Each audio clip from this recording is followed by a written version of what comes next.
Hey, good Thursday afternoon. Thanks for joining us today. I'm Tim Seaman. Iowa's long-running legislative debate over transgender rights hit a high point today, with both the House and Senate debating the issue, with more than 2,000 protesters filling the Capitol. A closer look at the vote in our top story this afternoon at 5 o'clock. A law on the books for nearly 2 decades that protects the civil rights of transgender Iowans is set to end after members of the Iowa House and Senate passed legislation that will remove gender identity as a protected class in the state's Civil Rights Act.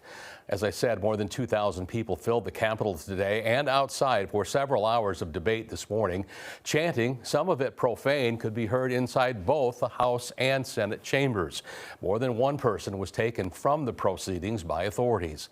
Now, the House version of the measure passed with a vote of 60 to 35. The Senate followed later in the day on a vote of 33-15. Republican Senator Jason Schultz of Schleswig introduced the Senate bill, saying, quote, "It is the duty of the state government to provide a stable, safe environment for Iowans." During the hearing, many Iowans on both sides of the issue expressed their concerns. My daughter's not transgender. She does, however, have a genetic variance that would classify her as intersex, a term you may have heard but you may not understand. I am terrified about what the future may hold for my daughter due to things beyond her control.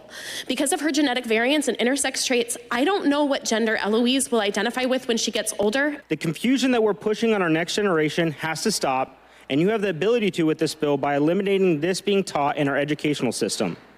Gender identity is a choice that is based on feelings and not facts. The bill now goes to Governor Reynolds, and there are reports that she could sign the legislation as early as this evening.